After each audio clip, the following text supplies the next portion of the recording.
Assalamualaikum warahmatullahi wabarakatuh. Halo Bunda, senang sekali pada kesempatan sore hari ini bisa kembali lagi bertemu bersama para ayah dan bunda di sini. Tentunya menemani para ayah dan bunda dalam acara live Instagram pada sore hari ini.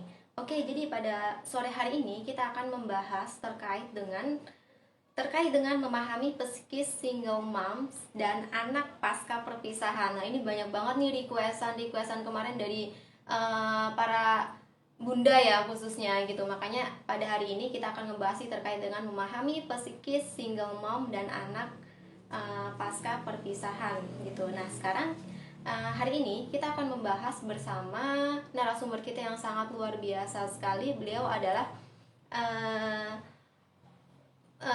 Mbak Valina ya, Mbak Valina. Beliau itu dosen, salah satu dosen psikolog di Universitas Brawijaya. Mungkin bergabung bersama kita dan membersamai kita nih, karena udah banyak banget kan yang kemarin pertanyaan yang memang sudah masuk kayak gitu. Nah, jadi oke Mbak. Halo, Halo. Assalamualaikum. Waalaikumsalam warahmatullahi wabarakatuh. Mbak Valina gimana nih kabarnya? Alhamdulillah sehat. Desti gimana kabarnya? Alhamdulillah sehat juga Mbak. Sekarang di Alhamdulillah. rumah nih. Iya, full di rumah. Hmm, di Iya, Jawa ya Mbak ya? iya saya di Surabaya. Jadi Oke. aktivitas mengajar juga dari rumah semua. Iya betul ya, karena kondisi memang masih saat kayak gini gitu ya Mbak ya. Benar Oke. sekali.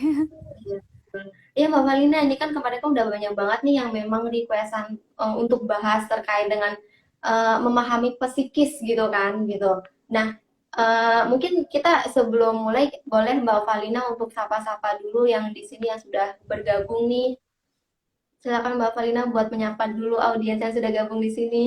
Iya, halo selamat sore. Perkenalkan saya Valina. Saya adalah salah satu pengajar di Fakultas Psikologi Universitas Airlangga.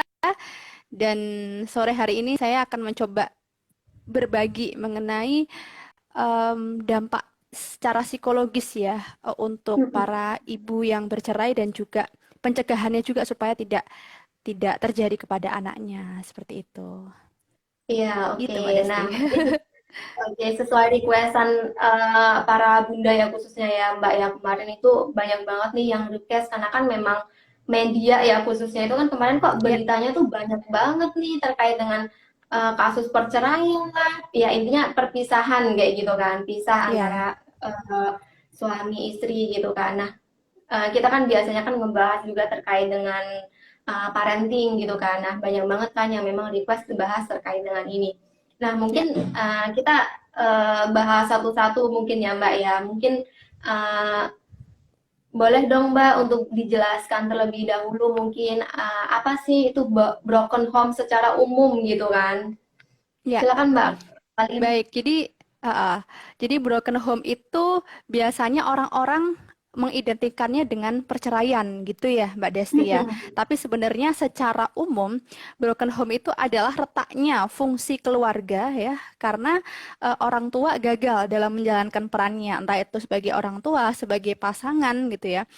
Mungkin ada case meninggalkan rumah salah satu di antaranya gitu, atau mungkin kondisi kondisi tertentu ya melibatkan kekerasan juga. Jadi broken home itu salah satu bentuknya adalah perceraian, tapi bisa juga oke. tidak bercerai, tapi fungsi anggota keluarganya tidak berjalan dengan baik gitu ya. Tidak bisa menjalankan Hmm, peran sebagai kepala rumah tangga, terjadi kekerasan dalam rumah tangga itu juga salah satu ciri dari broken home atau rusaknya fungsi keluarga seperti itu. oke Mbak gitu. Jadi ada keretakan ya di dalam Iya, rumah tangga itu sendiri. Nah, retak biasanya nih Mbak, fungsinya. heeh. Nah, biasanya nih Mbak, terkait dengan keretakan itu sendiri, apa sih Mbak yang biasanya menyebabkan keretakan pada rumah tangga itu sendiri, Mbak? Ya, ya. Ya, ini berdasarkan salah satu riset juga ya. Dulu waktu saya skripsi juga membahas tentang broken home ini juga, dan beberapa Mm-mm. faktor faktor penyebab terjadinya perceraian itu sebenarnya bermacam-macam ya. Yang pertama mungkin adanya permasalahan yang tidak langsung diselesaikan gitu ya. Jadi permasalahan yang Oke. menumpuk akhirnya seperti gunung es ya, kelihatan ujungnya terlihat kecil tapi dalam-dalamnya gitu ya memendam berlarut-larut bertahun-tahun ya mengerak bahkan ya tapi tidak kunjung diselesaikan, tidak kunjung dikomunikasikan bagaimana solusinya. Pertama itu ya berarti adanya permasalahan komunikasi juga ya, Mbak ya. Hmm. Kemudian yang kedua adalah egoisme gitu. Adanya kondisi egoisme tadi kan broken home ya. Adanya fungsi anggota keluarga yang tidak berjalan dengan optimal gitu karena adanya ego masing-masing yang kuat di situ. Kemudian terganggunya fungsi perekonomian juga gitu ya, apalagi saat pandemi gitu ya. Saya sempat merasakan tuh awal-awal pandemi keluarga kecil saya gitu karena waktu itu suami saya belum bekerja gitu ya. Jadi saya bisa benar-benar merasakan oh my God bagaimana ya terganggunya gitu fungsi keluarga karena memang disebabkan oleh permasalahan ekonomi gitu. Jadi kalau ternyata ada masalah ekonomi dan ternyata krisis ini tidak dapat dihadapi bersama-sama, itu juga bisa menyebabkan broken home. Kemudian tingkat pendidikan ya, tingkat pendidikan dari individu tersebut gitu. Banyak orang-orang yang udahlah daripada belajar mendingan nikah aja gitu. Menikah seringkali dijadikan sebagai alternatif, sebagai solusi. Padahal ya menikah itu sebenarnya ada amanah baru, beban baru, atau mungkin masalah baru yang muncul gitu. Dan itu seringkali diabaikan dan akhirnya malah apa? Akhirnya bisa rusak gitu fungsinya karena nggak tahu bahwa sebenarnya ketika menikah tuh peran sebagai suami, peran sebagai istri, peran sebagai orang tua, mereka tidak mengetahui itu gitu ya. Jadi pendidikan pun berpengaruh gitu terhadap munculnya broken home atau keretakan dalam rumah tangga. Kemudian kehilangan kehangatan dalam keluarga gitu ya, bisa dipungkiri, tidak bisa dipungkiri ya. Salah satu penelitian mengatakan bahwa LDM itu juga salah satu faktor gitu ya yang menyebabkan memicu terjadinya keretakan dalam rumah tangga karena apa ya? Kuantitasnya berkurang kan ya Mbak ya gitu. Karena rumah tangga tidak hanya kualitas saja tapi juga kuantitas gitu. Jadi memang banyak sekali faktor penyebabnya gitu ya. Jadi kalau misalnya kuantitasnya berkurang, intensitas bertemu antar pasangan juga berkurang gitu ya. Akhirnya peluang untuk munculnya orang ketiga. Nah, ini juga akhirnya muncul gitu. Jadi banyak banget, Mbak. Oke, banyak banget faktornya gitu ya Mbak ya. Jadi ternyata banyak Mm-mm. banget dari ada faktor internal dan eksternal tentunya. Nah, tadi Iya, kan Mbak benar. Valin tuh agak sedikit menyinggung nih terkait dengan faktor eksternal salah satunya adalah orang ketiga. Nah, yang dimaksud Ya. dengan orang ketiga itu apa aja sih Mbak? Maksudnya adakah kategori-kategori dari orang ketiga tersebut? Maksudnya biasanya kan yang terdengar di dalam berita itu kan hal yang negatif gitu ya Mbak ya. Ya, ini pertanyaan yang cukup menarik ya, karena gini Iya ya, bener. em, intinya orang ketiga ini kan sebenarnya tidak bisa kita kontrol perilakunya, tapi kita bisa mengontrol perasaan dan pikiran kita supaya tetap komit dengan pasangan kita gitu ya. Jadi alih-alih saya membicarakan orang ketiganya gitu ya, karena kan faktor eksternal banyak sekali tidak bisa diprediksi. Tapi yang perlu diperhatikan dalam pernikahan itu tidak hanya sekedar cinta, melainkan kalau di teori cintanya Steinberg ya, di teman-teman yang mungkin belajar psikologi ada tiga gitu. Saya sering menyingkatnya dengan IPK, yaitu intimacy, ya, ya, intimasi gitu ya. Kemudian keintiman antar pasangan, kemudian yang kedua adalah komitmen ya. Sorry, yang kedua adalah ya komitmen, komitmen dan yang ketiga adalah passion, IPK ya, intimacy, passion dan komitmen gitu. Nah, poin yang ketiga inilah yang menjadi tolak ukur bagaimana sih kita menyikapi faktor eksternal, salah satunya kemungkinan hadirnya orang ketiga gitu. Dan perlu disepakati juga ya antar pasangan gitu, bagaimana komunikasi dengan lawan jenis supaya tidak melebihi batas. Itu yang juga biasanya jadi konflik di awal pernikahan, itu perlu banget disepakati supaya kita bisa menutup rapat-rapat ya keluarga kita dari Betul-betul. kemungkinan hadirnya orang ketiga. Seperti itu, Mbak. Jadi Oke, alih-alih saya terima bahas orang ketiganya, saya lebih bahas bagaimana faktor protektifnya aja ya. Iya betul betul betul. Nah, Iya, tadi kan memang kita kan udah bahas nih faktor internal dan faktor eksternalnya gitu kan. Maksudnya kurang lebih iya, itu ternyata banyak banget nih yang memang menyebabkan atau penyebab dari keretakan dari rumah tangga itu sendiri gitu iya, kan. Dan tentunya kan dalam rumah tangga nih Mbak ketika memang sudah retak gitu kan, pasti kan ada dampak-dampak yang memang ditimbulkan gitu Mbak. iya. Nah, kira-kira tuh dampaknya tuh apa sih Mbak bagi keluarga besar dulu deh gitu. Mungkin Mbak Nah, Valin ya. bisa menjelaskan. Baik, jadi kalau dampak perceraian ya, dampak broken home bagi keluarga besar pastinya bagi keluarga-keluarga yang bertanggung jawab ya. Kan kalau Hmm.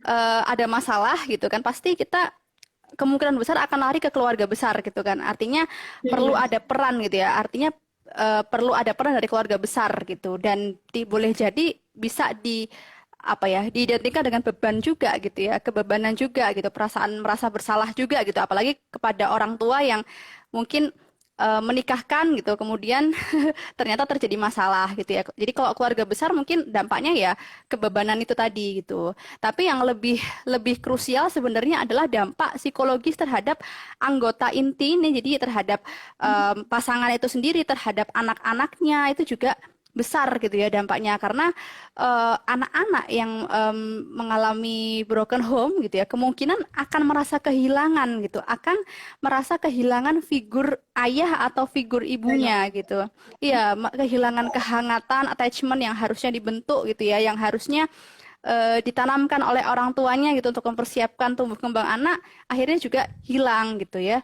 Kemudian ada perasaan takut ditinggal sendiri oleh orang tuanya, kemudian permasalahan emosi juga pada anak muncul gitu karena boleh jadi saat proses terjadinya broken home kan ada konflik-konflik yang ternyata ditunjukkan gitu ya di depan anak itu juga sangat berbahaya karena anak kan adalah pembelajar yang ulung ya, observer yang ulung gitu ya, pengamat yang sangat mahir gitu. Mereka akan belajar, oh begini ya cara orang tuaku menyikapi masalah dan itu yang sangat berbahaya bagi psikologisnya anak itu, sisi psikologisnya anak gitu. Kemudian yang secara jangka panjang dulu saya pernah mewawancarai anak-anak yang remaja lebih tepatnya ya, remaja akhir yang mengalami perceraian orang tua dan di situ beberapa di antara mereka mengatakan kalau mereka jadi takut untuk menjalin komitmen karena mereka hanya mengacu pada kisah orang tuanya. Nah, itu yang sangat menyedihkan ya gitu, yang harus harus dihindari juga gitu. Bagaimanapun mereka butuh pertolongan psikologi supaya tidak mengeneralisir apa yang terjadi pada orang tuanya. Itu semua orang mengalami itu padahal belum tentu gitu, Mbak. Jadi si anak jadi trauma gitu ya Mbak ya. Iya, ada pengalaman traumatis gitu yang perlu boleh jadi membutuhkan pertolongan psikologis gitu ya, butuh profesional juga entah itu ke psikolog atau ke psikiater. Oke. Nah, tadi kan itu kan berkaitan dengan psikisnya gitu, Mbak, Ya, kurang lebihnya. Nah, kalau memang ini kan kita berbicara terkait dengan karena kita perempuan gitu kan. Jadi iya, kita juga pasti kan harus selalu apa ya, untuk protektif gitu kan. Adanya iya, pencegahan untuk mencegah biar rumah tangga kita tuh tidak ada keretakan gitu kan. Nah, tapi Mbak, tentunya eh,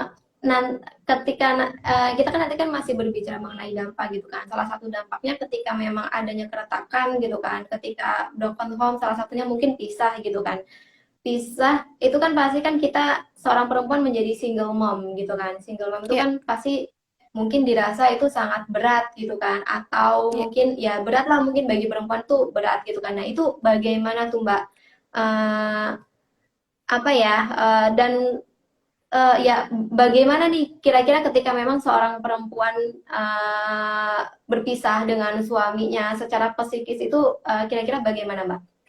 Ya, ini pertanyaan yang cukup kompleks juga ya, karena ketika pasangan mengalami dinamika yang kompleks, kemudian memutuskan untuk berpisah, konsekuensinya sangat-sangat luas. Pertama, berdampak pada perekonomian juga gitu ya, berdampak pada ekonomi keluarga juga gitu. Ada proses hukum yang sangat melelahkan gitu ya.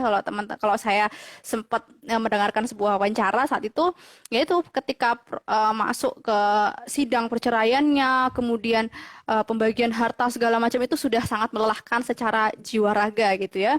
Kemudian terkait hak asuh anak gitu. Jadi kalau misalnya Mbak Desti fokusnya ke bagaimana dampaknya ke single mom, ini perlu diperhatikan lagi gitu. Kira-kira hak asuh anak ini jatuh kepada ibu atau ayahnya gitu. Dan kalau ternyata jatuh kepada ibunya, itu juga perlu diperhatikan bahwa oke, eh, ada yang namanya mantan pasangan gitu ya, ada yang namanya mantan istri atau mantan suami, tapi tidak ada yang namanya mantan anak. Jadi yang perlu dipastikan supaya single mom atau single father gitu ya bisa tetap survive, bisa tetap sehat mental, perlu disepakati bahwa anak ini adalah amanah bersama gitu. Mungkin amanah kita sebagai suami istri sudah hilang gitu ya pasca bercerai, tapi amanah kita sebagai orang tua itu perlu tetap dipegang gitu. Itu yang pernah eh, s- em, saya tanya gitu ya ke salah satu pasangan yang memutuskan untuk bercerai, ya itu adanya tanggung jawab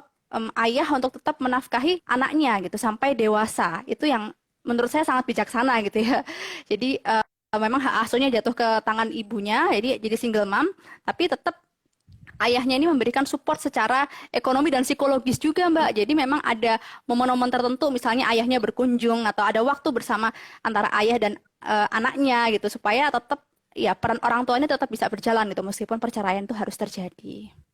Seperti Iya, itu. itu. Jadi Agak udah susah sih, jelas nggak terbayang, tapi ada ternyata orang-orang yang berhasil menjalankan kondisi seperti itu.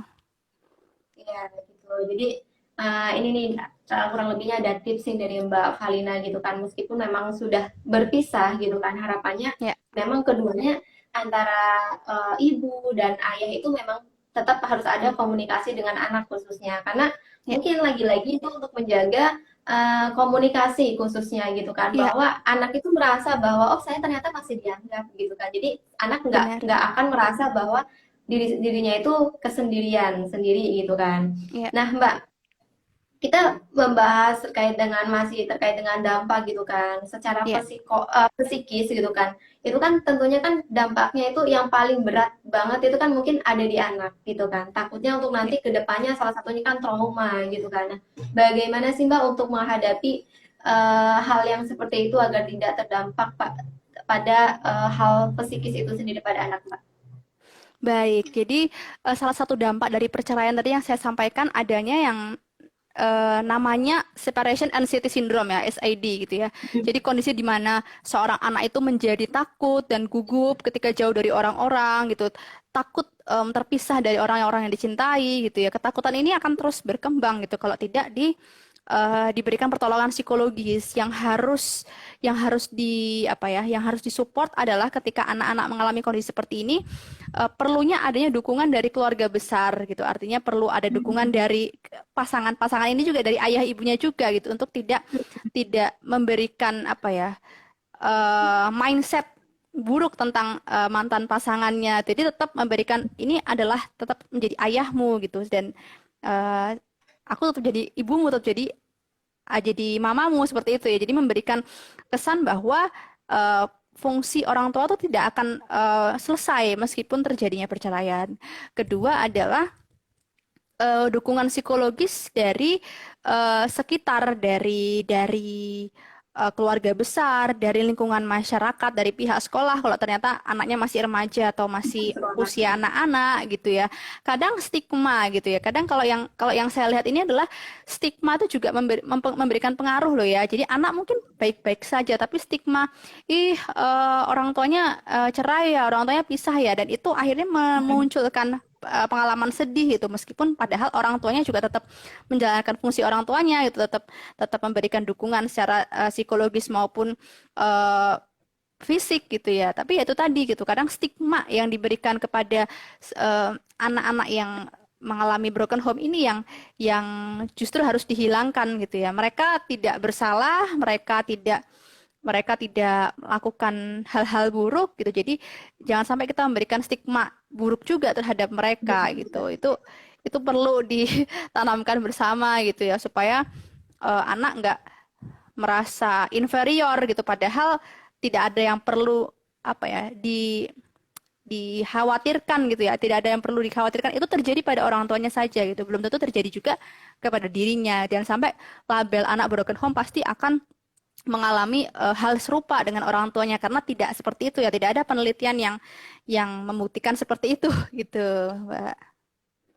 Oke, jadi yang jelas harus ada pertolongan pertama, khususnya support dari Iya, orang-orang terdekat gitu, Mbak ya. iya, Nah, Mbak, support dari orang-orang terdekat. itu kan maksudnya bagaimana sih Mbak apabila itu pasti kan ada dampak dari mental itu sendiri nih Mbak. Nah, Ya, bagaimana sih dengan dampak mental anak yang dengan seiring dengan pertumbuhannya sampai dewasa? Kira-kira bagaimana Mbak? maksudnya kayak gimana nih Mbak? Saya kok kurang ini, dampak jangka Iya, panjangnya atau? dampak jangka panjangnya gitu kan. Mesti kan anak kan pasti kan ada yang mungkin masih balita gitu kan. Tapi ternyata Ya, eh, keluarganya mengalami keretakan gitu kan. Pasti kan memang adanya mungkin salah satunya mental gitu kan yang paling memang ya, terpengaruhnya itu pasti di mental. Nah, tapi kan seiring berjalannya waktu gitu kan, pasti kan anak itu kan akan tumbuh menjadi dewasa. Nah, ya, Gimana sih agar apa ya? Bagaimana sih dampak pertumbuhan mentalnya agar memang tuh tetap baik dalam kondisi bagus gitu kan? ya, Itu bagaimana? ya. Jadi yang paling utama adalah tadi ya, bagaimana ayah dan ibu tetap menjalankan fungsinya sebagai orang tua. Nafkah lahir batin kepada anak tetap diberikan gitu sampai dia usia dewasa. Kemudian yang kedua adalah figur ya. Jangan sampai kita Figur. mungkin kehilangan. Jadi kalau misalnya ada yang kasus misalnya cerainya bukan karena perpisahan bukan karena konflik ya, tapi karena cerai mati atau meninggal gitu ya. Nah, kalau Hmm. kasus cerai cerai karena meninggal ini atau mungkin istilah hukumnya cerai mati gitu ya, itu harus dipastikan ada figur ya, figur yang menggantikan Hmm. sosok itu gitu. Kalau misalnya yang meninggal ayahnya gitu, ada figur ayah ya, figur ayah yang bisa anak lihat gitu, baik mungkin dari omnya atau pak D-nya atau mungkin kakeknya jika masih ada gitu. Jangan sampai figur ini hilang, baik figur ibu maupun figur ayah. Yang ketiga adalah kepekaan orang tua itu juga gitu untuk Oke. memberikan trust ya, memberikan trust kepada anak gitu. Jadi tidak terlalu protektif tapi juga memberikan kesempatan anak untuk em, bersosialisasi seluas-luasnya gitu sebagai remaja terutama ya. Dan tadi yang saya katakan ya ada remaja yang mengalami ketakutan gitu, ketakutan kalau dia akan mengalami perceraian seperti apa yang terjadi pada orang tuanya. Nah, ini stigma ini yang perlu dihapus ya. Jangan sampai lingkungan Iya, betul. masyarakatnya pun menilai kayak ih orang tuamu kan cerai, jadi kamu juga nanti kalau gede akan cerai. Meskipun sebagian ada orang-orang yang seperti itu, tapi tidak bisa kita justifikasi bahwa semua orang pasti akan mengalaminya seperti itu. Iya. Oke. Nah, Mbak, kalau ini kan tadi kan berbicara mengenai lebih ke ayah gitu kan. Nah, kita berbicara mengenai ke ibu nih. Bagaimana Hmm. sih untuk peran kita sebagai perempuan, nih, sebagai ibu gitu kan, yang harus dilakukan tuh apa gitu kan, agar tetap kondisinya tetap stabil gitu kan. Biasanya kan perempuan kan ketika memang sudah ditinggal gitu kan, kondisinya kan memang paling lemah mungkin perempuan gitu. Apalagi nanti dengan anaknya di diri kita aja mungkin belum beres gitu kan. Tapi Ya. kita melihat anak kita mungkin anak kita butuh butuh penguatan nih, butuh motivasi nih, Mm-mm. tapi diri kita sendiri mungkin kita juga belum stabil. Nah, Ya. bagaimana yang harus kita lakukan ya?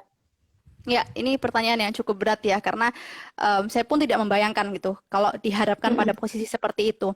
Tapi yang jelas ada beberapa self help ya, ada beberapa hal yang bisa dilakukan oleh para moms, para bunda di sini untuk bisa merilis stresnya gitu. Ada beberapa self help atau hal yang bisa kita lakukan untuk menyembuhkan ya diri kita sendiri gitu. Pertama adalah aspek spiritual gitu. Jadi em, kondisi psikologis kita ini sangat berkaitan dengan kondisi spiritual kita gitu. Jadi kalau misalnya kita meyakini apa yang jadi takdir gitu, insya Allah rasa kecewa itu juga akan pelan-pelan menurun gitu ya. Jadi emang ada kaitannya gitu spiritual dengan psikologis ya. Itu yang pertama. Yang kedua adalah beberapa self help yang bisa kita lakukan. Pertama adalah bersikap mindful gitu ya. Hidup di saat ini eh ya here and now ya, di sini dan saat ini gitu. Kalau kita pikiran kita terus-menerus melihat ke masa lalu, ya otomatis perasaan kecewa itu akan terus tumbuh dan akan semakin kuat Iya. gitu akarnya gitu ya. Ibarat kita lagi nyetir ya, kita lagi nyetir, kalau kita melihat spionnya gitu, kita malah nggak bisa fokus sama apa yang di depan itu. Akhirnya apa nabrak gitu kan. Tapi kalau kita melihat spion itu seperlunya gitu ya, sewaktu-waktu gitu ya, sebagai pembelajaran, oke nggak apa-apa. Jadi kedepannya kita bisa memperbaiki. Nah, itu penting banget ya untuk single mom supaya tidak terus-menerus melihat apa yang di belakang gitu, tapi lebih berfokus sama Hmm. apa yang terjadi saat ini dan masa depan. Kemudian yang Ketiga adalah temui aktivitas yang kira-kira bisa merilis stres seperti apa gitu. Mungkin ada beberapa moms yang tidak bisa untuk tidak merasa lega untuk berbicara atau mungkin sulit untuk berbicara. Mungkin sampaikan lewat tulisan gitu ya. Jadi ada yang namanya expressive writing therapy ya, terapi menulis ekspresif gitu. Itu yang bisa dilakukan beberapa orang ya yang mengalami trauma-trauma tertentu ya, bahkan mungkin dilakukan oleh BCL juga ya, Bunga Citra Lestari gitu ya, menulis Iya. sebuah lagu gitu pasca kepergian suaminya. Jadi kasusnya kan tuh cerai mati ya, itu lebih karena ditinggal karena kematian seperti itu. Nah, itu juga bisa menjadi cara untuk merilis emosi yang sebenarnya dirasakan seperti apa. Ya, mungkin itu ya. Kemudian yang keempat adalah ini ya, tidak lepas dari yang namanya support system ya. Support system ini bahwa apa yang terjadi pada keluarga kecil ini bukan berarti kita sendiri yang ngadepin gitu. Single mom bukan Wonder Woman gitu ya. Maksudnya single mom ini bukan superwoman gitu. Artinya kita manusia biasa yang juga membutuhkan orang lain gitu. Terima hal itu bahwa kita membutuhkan orang lain, kita membutuhkan keluarga besar gitu supaya kita juga bisa apa ya, tetap terhubung gitu meskipun ada hal-hal yang berat gitu ya, entah itu kita berpisah karena konflik-konflik tertentu, kita juga kembalinya kan ke keluarga besar gitu kan. Itu Iya. yang perlu di apa ya, ditekankan bahwa kita bukan seseorang yang harus menyelesaikan masalah kita sendirian gitu. Kita boleh kok butuh orang lain gitu. Nggak ada yang salah ketika membutuhkan orang lain itu. Justru kita malah aware dengan keluarga kecil kita, aware dengan diri kita sendiri bahwa oh ini loh batasannya. Saya butuh orang lain. Justru kita malah baik ya bisa mengenal diri kita sendiri.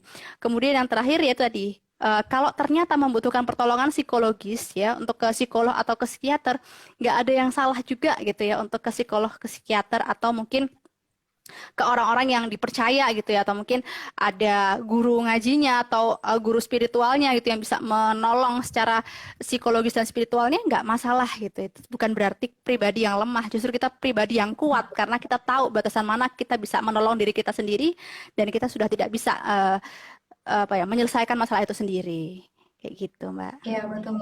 Jadi kita lagi-lagi kita masih butuh support system nih Bunda dan Ayah Bener. ketika memang kita tuh memang sudah berpisah dengan pasangan kita gitu kan. Jadi jangan merasa sendiri gitu kan ketika memang Ya, kita sudah berpisah mungkin entah itu di eh, kita memang masih butuh dengan support system kita gitu kan. Dan ya. ternyata lingkungan kita juga masih banyak kok kalau memang ternyata Ayah dan Bunda lihat gitu kan sekeliling kita tuh masih banyak banget loh orang-orang yang sayang terhadap diri kita. Nah, Ya, Mbak, mau nanya doang nih, kan memang udah banyak banget nih sebenarnya pertanyaan-pertanyaan itu yang memang sudah masuk di kita gitu kan. Jadi, oke. sebenarnya Mbak, bagaimana sih Mbak nih pencegahannya sendiri agar memang tidak terjadi dari keretakan itu tidak terjadi perpisahan itu, Mbak? Oke, ini berarti ini ya proteksinya ya, mencegah Benar dari terjadinya proteksinya. broken home ini. Ya, jadi bulan Januari 2020 itu saya sempat ikut workshop ya, workshop tentang keluarga yang dia selenggarakan di Jogja, tapi speakernya tuh orang Amerika gitu. Salah satunya ada yang namanya mengembalikan fungsi ketahanan keluarga gitu. Yang saya ingat ada 6 poin ya gitu. Bagaimana kita mengembalikan lagi hal-hal yang menjadi pilar dari sehat mentalnya keluarga. Yang pertama ya, ini terlihat mudah tapi kadang kita lupa menjalankannya, yaitu saling memberikan apresiasi dan afeksi terhadap pasangan. Jadi Betul. untuk teman-teman yang mungkin masih pernikahan awal gitu ya, masih awal-awal menikah itu jangan sampai kita lupa untuk membiasakan memberikan apresiasi, mengucapkan terima kasih, mengucapkan maaf, memberikan pujian terhadap apapun hal baik yang dilakukan oleh pasangan kita. Kadang karena kita sudah terbiasa, mungkin awal-awal nikah kita sering ya sayang-sayangan, mengucapkan terima kasih, tapi udah pernikahan kelima, pernikahan tahun kelima, tahun ke-10 udah kayak itu kan hal yang biasa ya udah. Nah, itu jangan sampai punya mindset seperti itu. Kemudian yang kedua adalah tadi ya terkait bahasa cinta, bukan hanya cinta saja, tapi bukan hanya gairah saja juga, tapi adanya komitmen. Mengetahui Oke. bahwa pernikahan ini adalah komitmen, bukan hanya antar pasangan saja, tapi antar keluarga besar. Yang paling utama adalah komitmen antara dirinya sendiri dengan Tuhan. Saya kira di semua agama manapun itu ya, agama apapun pasti mengajarkan bahwa pernikahan adalah komitmen antara dirinya dengan Tuhan gitu ya. Itu yang perlu diingat gitu. Kalau misalnya kita ingat bahwa pernikahan ini adalah komitmen kita dengan Tuhan, niscaya kita akan bodoh amat ya dengan segala faktor apa sih orang ketiga itu istilahnya gitu ya, yang mengganggu rumah tangga kita. Dan mengenali bahasa cinta laki-laki dan perempuan itu kan berbeda ya. Bahkan ada yang bahasa cintanya lebih suka sentuhan fisik, ada yang ternyata suka diberi hadiah. Seperti itu, hal-hal seperti itu perlu banget dikomunikasikan. Sekarang ada kok yang namanya kartu cerita gitu ya. Kartu cerita itu yang dimana kalau ada waktu-waktu senggang kita bisa dengan pasangan kita untuk saling terbuka itu sebenarnya apa sih yang disuka, apa yang nggak disuka seperti itu. Itu seperti apa ya? Aneh, tapi padahal itu penting gitu untuk kedua pasangan untuk sama-sama tahu sebenarnya apa sih yang disuka dari kita itu. Dan mungkin itu tidak terdeteksi ketika masa awal perkenalan ya sebelum menikah. Kemudian yang ke berapa ini? Yang ke ini ya, keempat ya, bagaimana kita mengelola stres saat menghadapi krisis tadi ya, bahwa termasuk pandemi ini, bagaimana kita bisa melewati bersama-sama, saling menjaga. Kalau ternyata berdampak pada ekonomi, kita bisa selesaikan itu bersama-sama gitu. Misalnya ternyata eh, tadi ya kondisi bahwa misalnya ada kondisi naudzubillah min dzalik, kondisi di PHK seperti itu. Bagaimana suami istri tetap memberikan support gitu. Atau mungkin ketika para ibu tetap harus bekerja gitu. Bagaimana keluarga besar memberikan dukungan gitu, dukungan terhadap misalnya pengasuhan anak dan sebagainya gitu ya. Tanggung jawabnya tetap orang tua, tapi bagaimana kita mendelegasikannya dengan tepat kepada orang-orang yang tepat itu yang jadi keutamaan gitu ya, terhindarnya suatu konflik. Kemudian yang kelima adalah spiritualitas ya gitu, religiusitas, pokoknya nggak akan lepas dari yang namanya ini gitu. Bagaimana kita melakukan aktivitas religius bersama-sama gitu, bukan hanya sekedar menyuruh, bukan hanya sekedar apa ya, ritual saja, tapi benar-benar masuk ke dalam hati gitu. Betapa pentingnya eh, aspek spiritual terhadap keluarga kita. Dan yang terakhir adalah membangun komunikasi yang positif. Komunikasi yang positif itu bukan berarti menceritakan hal-hal yang bahagia saja, tapi asertif kalau ternyata ada hal-hal yang kurang berkenan di kita. Bagaimana kita bisa tetap menyampaikan hal-hal yang tidak berkenan ini dengan cara yang baik juga, supaya pasangan kita tahu sebenarnya apa sih yang kita inginkan dan kita butuhkan. Seperti itu. Jadi ada 6 aspek tadi ya Mbak yang perlu kita lakukan gitu untuk mencegah terjadinya perceraian, terjadinya broken home. Seperti itu. Iya gitu. Jadi buat ayah dan bunda sudah tahu nih pencegahannya itu gimana gitu kan. Tentunya tadi kan ada 6 nih, ada 6 aspek gitu kan. Dan salah satunya itu adalah komunikasi gitu kan. Jadi Iya, penting banget nih dalam dalam pendampingan anak juga tempo lalu kita juga sudah membahas ya bahwa memang iya. komunikasi dengan anak penting dan komunikasi dengan pasangan itu juga penting. Jadi intinya dalam satu sistem rumah tangga gitu kan ya. Komunikasi itu menjadi poin yang utama gitu kan. Jadi gimana nih ketika memang ada apa-apa, mungkin ada yang dibutuhkan, ada yang saling membutuhkan. Ketika memang nggak ada komunikasi, mungkin itu akan apa ya berat sebelah gitu kan, maksudnya akan Iya. retak sebelah gitu kan. Jadi penting banget nih untuk komunikasi itu sendiri. Nah, Oh iya, satu Mbak lagu Valina, satu lagi boleh nggak, Mbak? Mungkin takut terlupa ini. boleh, Iya, boleh, jadi boleh, boleh. iya, yang salah satu mungkin Mbak pernah lihat Marriage Story, bagaimana kisah-kisah orang yang menikah dan eh, kita jadi kayak kehilangan identitas diri kita. Nah, ini yang perlu dipahami bersama bahwa jangan sampai kita merasa bahwa diri kita yang paling berjuang terhadap pernikahan ini gitu. Karena pernikahan ini adalah organisasi terkecil ya. Keluarga ini organisasi terkecil yang mana semua anggotanya tuh punya peranan gitu. Jangan sampai kita merasa yang punya peran paling penting. Nah, itu yang memunculkan egoisme juga gitu. Dan jangan sampai kita para moms gitu kehilangan jati diri kita gitu. Jadi suami perlu tahu gitu apa sih yang kita suka gitu. Kemudian apa sih kesepakatan jika kita memang perlu itu beraktualisasi di masyarakat, kita harus bekerja dan sebagainya, itu juga perlu dikomunikasikan di awal sebelum menikah. Jangan sampai tidak ada komunikasi di awal pernikahan, kemudian tiba-tiba setelah menikah dilarang ini, dilarang itu. Padahal kita sebagai perempuan, kita berdaya, kita punya fungsi sebagai masyarakat ya, kita punya fungsi sebagai em, ya penjalan yang menjalankan peran-peran publik kita gitu. Ada yang menjadi guru, ada yang menjadi dokter, ada yang menjadi bidan gitu. Bagaimana perempuan tetap berdaya gitu pasca menikah, itu yang perlu banget dikomunikasikan, karena itu salah satu faktor Mbak yang sering terjadinya perceraian karena perempuan jadi tidak berdaya lagi pasca menikah gitu. Itu. Takut kelupaan tadi. Iya, betul. Iya, betul banget itu kan. Jadi kan sebenarnya kalau saya tangkap dari Mbak Valida ini adalah poinnya adalah menikah itu bukan berarti mematikan potensi kita, bukan berarti Benar. mematikan salah satu potensi kita, apalagi kita sebagai perempuan gitu kan. Ya, Jadi harapannya dengan menikah itu malah kita tuh bisa sama-sama berkontribusi untuk kedepannya nanti akan bagaimana gitu kan. Jadi bener banget nih untuk komunikasi itu penting banget gitu kan. Baik sebelum menikah ya, alangkah lebih baiknya sebelum ya menikah. Jadi benar. setelah menikah jadi lebih mudah lagi nih kira-kira kontribusi apa yang akan kita lakukan kayak gitu. Benar Nah, sekali. Mbak Valin gitu kan, kalau ini kan tadi kan terkait dengan pencegahannya kayak gitu kan. Nah, Mm-mm. tapi bagaimana apabila ternyata di dalam rumah tangga itu sudah terjadi keretakan itu sendiri, apa yang harus kita lakukan? Ya.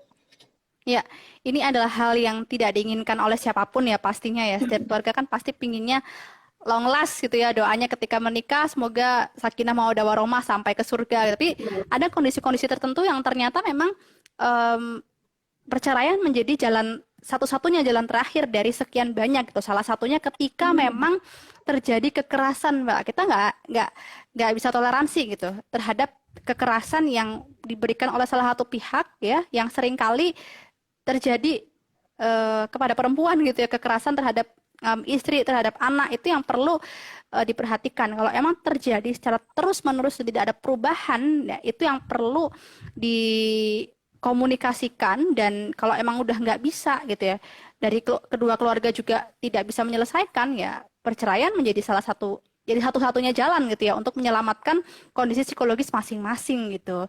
Dan ya, kemudian yang kedua adalah sejalan nggak kira-kira dengan tujuan awal pernikahan gitu. Kalau emang ternyata sudah sangat melenceng, artinya tujuan pernikahan itu pasti dinamis ya, selalu berubah gitu ya, berkembang sesuai dengan tahun pernikahan. Namun ketika sudah ada nilai-nilai yang tidak dapat kita toleransi, misalnya terjadinya perselingkuhan yang tidak bisa ditoleransi oleh pasangan, dan itu keluar dari nilai-nilai yang kita anut ya sebagai keluarga, maka tidak ada salahnya gitu untuk mengakhiri. Kalau ternyata memang sudah sempat memaafkan tapi ternyata diulangi lagi, itu kan apa ya? Justru akan semakin membuat mengerak ya rasa sakit hati ini. Jadi nggak masalah gitu untuk mengakhiri pernikahan itu. Bukan berarti saya menggampangkan ya, sama sekali itu. Artinya perceraian tuh adalah hal yang sangat berat ya. Bahkan saya merinding ketika mengucapkan kata itu ya. Tapi eh, dampak jangka panjangnya akan lebih serius lagi kalau ternyata kekerasan terus menerus terjadi gitu ya, atau mungkin perselingkuhan yang merugikan salah satu pihak gitu. Itu yang tidak dibenarkan oleh baik secara negara maupun agama gitu ya.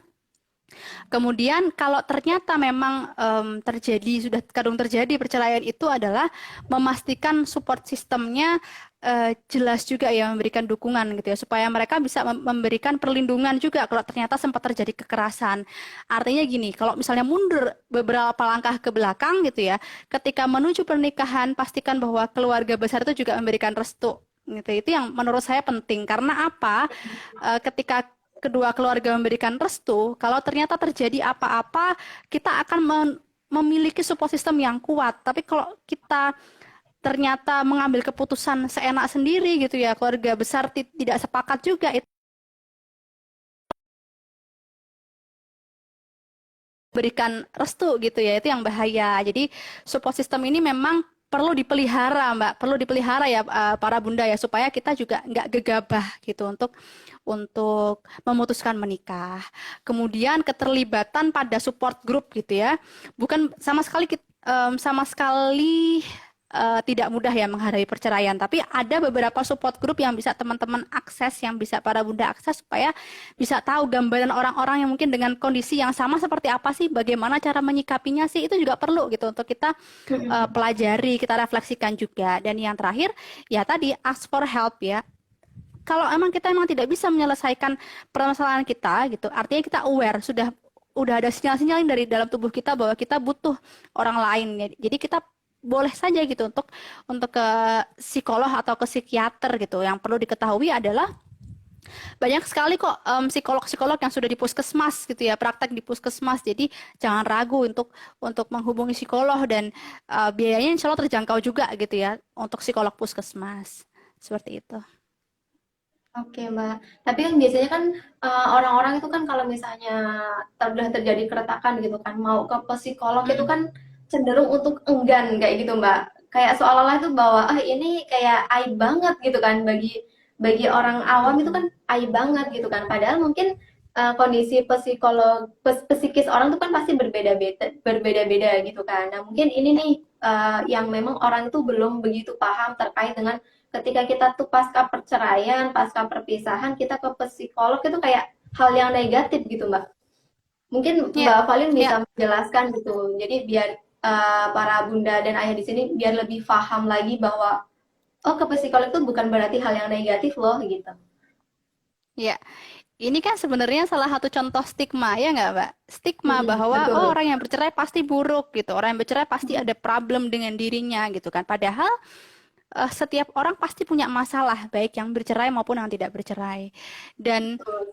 stigma yang kedua adalah statement bahwa orang yang ke psikolog berarti orang yang mengalami permasalahan mental, orang yang mengalami gangguan jiwa. Padahal enggak gitu ya. Orang yang Mm-mm. merasa kesepian, orang yang merasa apa ya, kesulitan, misalnya kesulitan mengelola emosinya, ya ke psikolog ya nggak masalah gitu loh. Itu yang harus ditegaskan gitu ya. Artinya kita nggak bisa ya, maksudnya langsung mengubah mindset orang, langsung menghapus stigma tersebut. Tapi paling tidak kita sebagai perempuan nih, perempuan yang teredukasi gitu ya, insya Allah ya, perempuan yang berpendidikan, kita bisa membantu gitu, menyebarluaskan bahwa eh, peran psikolog itu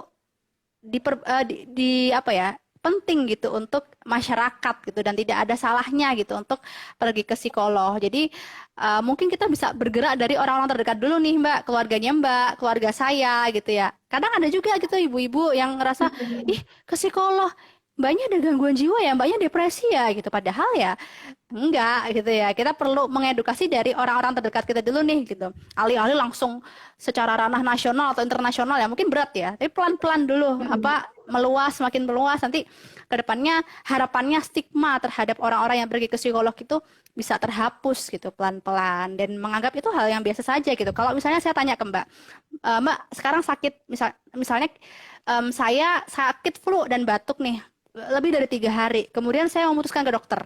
Kira-kira saya salah nggak? Enggak, Enggak, sama halnya. enggak. Ketika kita mengalami permasalahan psikologis, ya kita ke dokternya, ya entah itu psikiater atau psikolog, ya sama halnya seperti itu. Kita ke psikolog sama seperti ketika kita sakit flu, kita sakit panas, kita ke dokter. Hal yang lumrah kan, hal yang oh ya Iya, wajar dong betul. dia ke dokter. Nah, pandangan seperti itu yang perlu kita tanamkan ya secara estafet gitu ya ke orang-orang terdekat kita nanti sampai akhirnya lebih luas lagi seperti itu. Iya, betul gitu. Jadi itu adalah hanya stigma aja gitu yang memang ada di lingkungan kita gitu kan. Oke, Mbak Valin gitu. Mbak boleh dong kasih rambu-rambu buat kita gitu kan sebagai perempuan gitu kan. Tentunya kan kita kan pasti menginginkan keluarga kita tuh utuh gitu kan. Ya, Kita tetap bersama suami kita tetap bersama anak-anak ya, kita khususnya gitu kan. Jadi mungkin boleh dong Mbak minta rambu-rambunya kita sebagai perempuan. Apa yang boleh ya, dilakukan dan apa rambu-rambu. yang tidak boleh dilakukan kita sebagai seorang perempuan. Waduh, berat sekali pertanyaannya. Tadi sebenarnya sudah saya rangkum ya di bagaimana kita menjaga ketahanan keluarga lewat 6 aspek tadi. Cuman spesifiknya sebagai perempuan ini ya kita sama gitu. Bagaimana kita mengedepankan apa ya ke apa ya kesalingan gitu ya, kesalingan dan kesetaraan gitu. Kita sebagai manusia gitu, kita sebagai istri, sebagai suami, hakikatnya itu oke, ada yang namanya kepala rumah tangga, tapi kita adalah menterinya gitu. Kita adalah setara gitu. Kita boleh mengutarakan pendapat itu yang perlu disepakati bahkan sebelum menikah gitu ya, bahwa kita adalah pribadi yang berbeda dengan karakter yang berbeda, tapi kita punya potensi yang macam-macam gitu. Bagaimana potensi ini tidak hilang pasca menikah seperti yang Mbak tadi katakan. Kemudian em, bagaimana kita punya cara untuk merilis emosi dengan benar gitu. Jangan sampai kita sebagai perempuan kemudian tidak berani untuk mengekspresikan apa yang kita rasakan, akhirnya memendam seperti gunung es tadi ya. Kelihatannya baik-baik saja tapi apa yang dirasakan secara psikologis itu ternyata memendam bertahun-tahun dan akhirnya malah menjadi masalah. Jadi balik lagi ya, permasalahan komunikasi ini, komunikasinya adalah sebuah kata yang sepertinya mudah sekali, tapi penerapannya ini sebenarnya saya pun juga masih belajar ya terhadap bagaimana saya berkomunikasi dengan keluarga. Jadi ya PR kita bersama gitu sebagai perempuan. Kemudian yang ketiga adalah tadi kalau saya melihat bagaimana perempuan berdaya di masyarakat, saya sendiri juga harus belajar bahwa saya pun sebagai perempuan harus berdaya di rumah gitu. Berdaya di rumah itu seperti apa gitu. Menjalankan peran-peran fungsi saya sebagai istri gitu, sebagai ibu gitu, bagi teman-teman yang sudah, bagi bunda yang sudah memiliki anak ya. Bagaimana fungsi tersebut seimbang? Gampang nggak Mbak Valina? Nggak gampang gitu ya. Ya itu bukan hal yang mudah, tapi bukan berarti tidak mungkin untuk dilakukan gitu. Bagaimana kita bisa menyeimbangkan peran-peran kita di rumah tangga dan di masyarakat gitu. Jadi saya adalah orang yang menganggap bahwa iya perempuan berdaya, di luar berdaya, tapi jangan sampai melupakan tugas-tugasnya di rumah tangga. Ini yang sedikit ini ya, menyeimbangkan tadi saya tadi kan lebih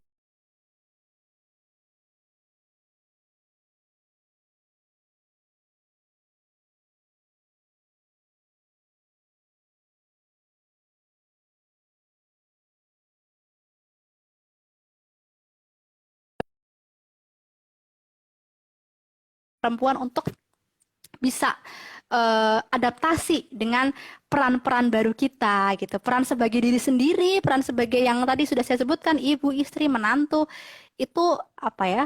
Seiring berjalannya waktu, semoga kita bisa beradaptasi dengan baik gitu. Itu sih mungkin Oke untuk deh. menambahkan 6 aspek lainnya tadi. Iya betul. Tadi kita Iya, atau udah mungkin bahas Mbak ada banyak, tambahan juga boleh. udah bahas banyak banget nih kita tadi Mbak gitu kan. Nah kita mungkin Mm-mm. karena memang ada beberapa pertanyaan yang memang sudah masuk gitu kan. Kita Iya, boleh nih Mbak jawab dari pertanyaan-pertanyaan yang memang sudah masuk di sini. Ini boleh, tadi ada boleh. yang nanya nih terkait dengan Mbak, kira-kira itu ini mungkin masih berkaitan dengan dampak meskipun tadi dampak udah Iya, kita bahas gitu kan. Tadi iya. ada yang nanya nih terkait dengan dampak dari broken home itu sendiri itu kan apakah berpengaruh terhadap perilaku anak pada nantinya gitu. Iya, baik. Mungkin Iya, bisa ini pertanyaan yang dijelaskan menarik kembali Mbak. sekali. Iya, menarik sekali pertanyaan tadi. Mungkin saya belum membahas bahwa ya anak itu adalah pengamat yang ulung gitu ya, mengamati. Biasanya eh, broken home itu identik dengan terjadinya konflik kekerasan yang kalau ternyata dilihat oleh anak gitu ya, meskipun anak nggak punya niat belajar nih para bunda, tapi secara otaknya nih berfungsi bahwa mereka merekam aktivitas itu, merekam apa yang mereka lihat, apa yang mereka dengar, apa yang mereka rasakan gitu ya. Rekaman ini yang akhirnya secara nggak sadar juga bisa muncul sewaktu-waktu ketika dewasa gitu ya. Itu yang perlu diperhatikan. Jadi dampak psikologisnya adalah apa yang mereka lihat, apa yang mereka dengar ya, apa yang anak-anak dengar, apa yang anak-anak lihat itu bisa bisa saja muncul ketika mereka dewasa. Itu yang bahaya dan memang ini sebisa mungkin kalau memang terjadi ya konflik sebisa mungkin anak tidak menyaksikan itu, tidak mendengar itu supaya tidak ya mempelajari dan bahkan meniru gitu ya. Mungkin Mbak bisa melihat ya anak-anak tuh gampang banget niru apa yang dikatakan orang tuanya, apa yang dikatakan orang-orang sekitar gitu itu yang eh, ngefek banget gitu ya. Dan kalau ternyata terjadi kekerasan ya, ya dampaknya adalah bisa jadi anak yang kedepannya menjadi pelaku juga gitu karena melihat orang tuanya seperti itu gitu. Saya bukan berarti menjustifikasi bahwa pasti akan terjadi, tapi ada beberapa penelitian bahwa anak akan merekam aktivitas itu yang secara nggak sadar sewaktu-waktu akan kayak keluar gitu perilaku yang dia dia amati itu yang berbahaya ya. Jadi itu sih dampak psikologis yang perlu kita waspadai supaya jadi catatan juga ya kalau kita memutuskan untuk bercerai, kalau kita tiba-tiba tidak dewasa dan menunjukkan konflik di depan anak, dampak-dampaknya ini yang perlu kita ingat supaya kita tidak melakukannya gitu. Gitu. Jadi harus ingat selalu nih apa nih kira-kira tuh dampak positifnya, dampak negatifnya apa gitu kan. Benar. Tapi tentunya lebihnya ke dampak negatif dong kalau memang kita tuh Iya, ingin dampak melakukan hal negatif. kemudian kayak gitu. Nah, tadi ada yang nanya juga nih, ini adalah seorang ayah nih gitu kan. Jadi Oke. eh kira-kira apa sih Mbak atau bagaimana sih peran ayah gitu kan ketika memang sudah terjadi perpisahan itu sendiri, bagaimana peran ayah dalam mendampingi anaknya itu sendiri, Mbak? Ya, baik. Ya, jadi kalau di kesehatan mental keluarga ada yang namanya istilah co-parenting ya, CO parenting. Co-parenting ini adalah bagaimana kedua pasangan tetap menjalankan pengasuhan gitu ya, meski keputusannya adalah bercerai. Jadi untuk para ayah gitu, ketika emang hak asuhnya jatuh kepada eh, pada para ayah gitu ya, pada bapak-bapak, berikan kesempatan pada ibunya untuk tetap berkunjung seperti itu, secara reguler, secara berkala. Begitu juga sebaliknya, ketika hak asuh anak jatuh pada ibunya, berikan kesempatan pada ayah untuk tetap berkomunikasi dengan anaknya. Itu yang idealnya seperti itu, supaya anak tidak kehilangan figur ayah dan figur ibu seperti itu. Kemudian tetap memberikan nafkah secara lahir maupun batin ya, secara pendidikan anak ya, kebutuhan kebutuhan ya, kebutuhan perekonomian ya, bagaimana anak tumbuh kembang, bagaimana anak bersosialisasi, pendidikan anak itu juga menjadi tanggung jawab ayah gitu ya. Jadi jangan sampai para ayah ya, para ayah maupun para bunda ketika memutuskan untuk berpisah, maka purna sudah gitu tugas sebagai orang tua, nggak akan pernah selesai ya tugas orang tua sepanjang masa gitu. Amanah kita adalah seterusnya gitu sampai anak dewasa gitu ya, sampai anak ketika memutuskan untuk menikah, nah itu baru tanggung jawabnya berpindah kepada, bagi yang perempuan gitu ya, berpindah kepada suaminya. Tapi ya itu yang perlu diingat, bahwa tidak ada yang namanya mantan orang tua, tidak ada yang namanya mantan anak gitu, selamanya kita akan menjadi anak dan orang tua. Oke, jadi jelas ya tadi buat Bunda dan Ayah yang sudah bertanya tadi udah dijelasin juga sama Mbak Valina gitu kan. Mbak mungkin karena memang keterbatasan waktu nih Mbak, karena kan memang Ya kita nggak kan kerasa ya. keterbatasan waktu, kita Udah nggak kerasa tinggal banget nih. 9 menit ya, 8 menit Iya, ngobrol. padahal tadinya kayaknya waduh 1 jam mau ngobrolin apa aja nih kayak gitu. Ternyata emang nggak selesai Mbak 1 jam. Kalau bahas ini tuh kayaknya apa ya ya kita karena memang masih banyak banget kan yang kita tuh pingin tahu gitu kan, apalagi terkait Benar. dengan pencegahannya khususnya gitu kan. Jadi ngobrol Mm-mm. kayak gini tuh nggak kerasa banget gitu. Nah, Mbak Valina mungkin ada yang mau disampaikan buat ayah dan bunda di rumah, mungkin pesannya gitu. Ya, oke. Baik. Mungkin sebelum ke ayah bundanya boleh ya saya memberikan saran, sedikit saran gitu untuk teman-teman yang mungkin ternyata belum menikah dan hadir di sini tadi, mungkin Tanya terlintas dong. hadir. Oh ya, ya. Jangan pernah ragu untuk mengikuti konseling pranikah gitu. Saat ini sudah banyak konseling pranikah yang sifatnya gratis, yang teman-teman bisa ikuti gitu, ataupun mungkin berbayar tapi terjangkau lah harganya gitu. Karena dengan kita melakukan konseling pernikahan itu kita bisa mengenal diri kita lebih baik dan juga mengenal calon pasangan kita lebih baik gitu ya. Persiapkan secara mental gitu. Yang perlu dipahami bahwa pernikahan adalah konsekuensi, itu adalah keputusan yang sangat besar dengan serentetan konsekuensi dan amanah yang harus kita hadapi ke depannya, dan itu bukan lelucon ya. Jangan sampai dijadikan bercandaan gitu dan akhirnya malah kita nggak paham gitu tanggung jawab kita sebagai pasangan, sebagai orang tua ke depannya, seperti itu. Kemudian ini ya, ya keputusan menikah ini harus jangan sampai terburu-buru gitu. Kita menyegerakan pernikahan tapi bukan terburu-buru gitu. Karena kita melihat teman-teman seumuran udah menikah, lantas kita jadi ikut-ikutan, yang penting udah nikah lah gitu. Padahal ya lagi-lagi tidak seperti itu ya. Cara kita menjalani pernikahan gitu. Pastikan benar kita memilih orang yang tepat gitu, orang yang sefrekuensi dengan kita. Kemudian tips untuk ayah bunda gitu ya, tips untuk para orang tua, tips untuk pasangan yang baru menikah atau mungkin sudah menjalani pernikahan sudah lama. Tadi ya, kembali ke 6 pilar dari ketahanan keluarga itu sendiri gitu. Bagaimana kita nggak pernah bosan untuk memberikan apresiasi terhadap pasangan kita, kemudian terbuka satu sama lain, mengenali bahasa cintanya, tingkatkan aktivitas bersama, quality time, entah itu mungkin di rumah karena sekarang pandemi, aktivitas bersama, masak bareng gitu ya. Masak ini tugas ini ya, tugas bebas gender ya, teman-teman ya. Jadi aktivitas dalam rumah tangga gitu, aktivitas domestik adalah aktivitas bebas gender gitu ya. Perlu adanya kejelasan mana yang dijalankan oleh suami, mana yang dijalankan oleh istri. Jadi bukan hanya salah satu saja gitu. Itu yang bisa kita upayakan bersama gitu. Begitu juga mengasuh anak bukan hanya tugas para ibu, bukannya tugas ayah, tapi tugas keduanya. Dan jangan pernah merasa bahwa kita menjadi satu-satunya orang yang berjuang dalam pernikahan, karena pernikahan ini adalah perjuangan bersama bagi anggota-anggotanya, baik orang tua maupun anak maupun em, ini ya anggota keluarga besar yang terlibat dalam satu rumah itu.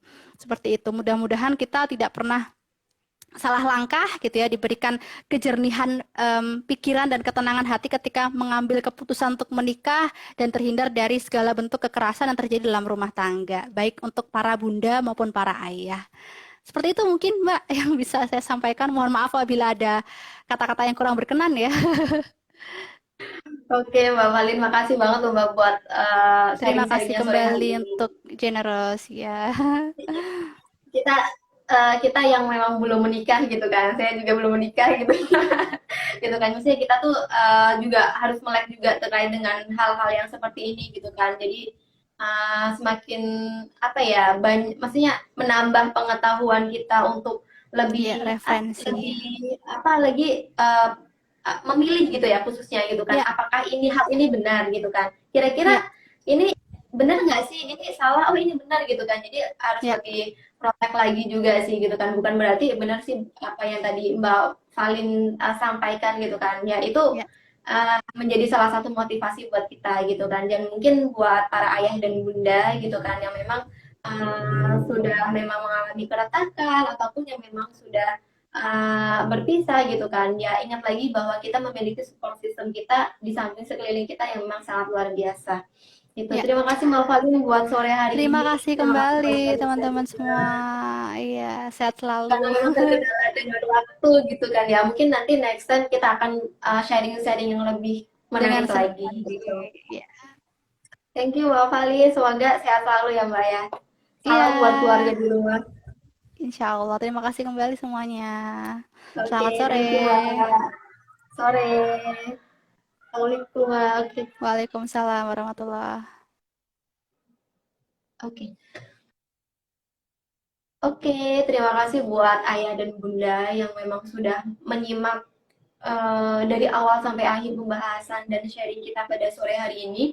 Itu kebetulan memang requestan para bunda dan ayah banget gitu kan, yang memang mungkin kemarin-kemarin itu masih viral banget nih terkait dengan apa ya, lagi-lagi broken home gitu kan, kira-kira gimana sih dalam memang dalam anak gitu kan, ini kira-kira gimana nih berpengaruh nggak pada anak kayak gitu kan, lagi-lagi memang pasti yang tadi Mbak Valen sudah menyampaikan gitu kan, meskipun memang sudah berpisah gitu kan, tapi jangan lupakan bahwa kita memiliki peran yang memang ada perannya masing-masing. Ayah dengan peran ayah dan ibu dengan peran ibu gitu. Dan lagi-lagi tadi kalau memang menurut perempuan gitu kan, ataupun mungkin baik dengan ayah maupun ibu gitu kan, untuk mengatasi ya yang memang psikis yang memang terjadi ketika ketika terjadi broken home gitu kan. Ingat bahwa kita tidak bisa memilih masa lalu gitu, tapi kita bisa memilih masa depan. Jadi silakan ayah dan ibu yang memang sudah mengalami keretakan itu coba bangun lagi komunikasinya gitu kan, atau memang yang sudah berpisah, coba masa depannya itu mungkin bisa dilihat lagi gitu kan pada anak-anaknya gitu kan, karena kita nggak bisa memilih masa lalu gitu kan, tapi kita bisa memilih masa depan. Jadi masa depannya kita lihat nih pada anak-anak kita, kira-kira baik nggak sih, bagus nggak sih itu. Oke, terima kasih buat yang memang sudah melihat sharing pada sore hari ini.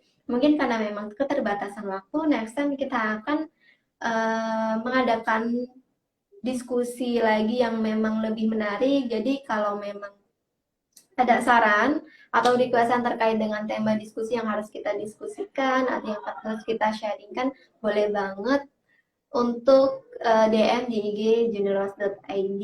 Oke, terima kasih. Saya pamit undur diri. Apabila ada kesalahan, saya mohon maaf. Terima kasih. Selamat sore. Assalamualaikum warahmatullahi wabarakatuh.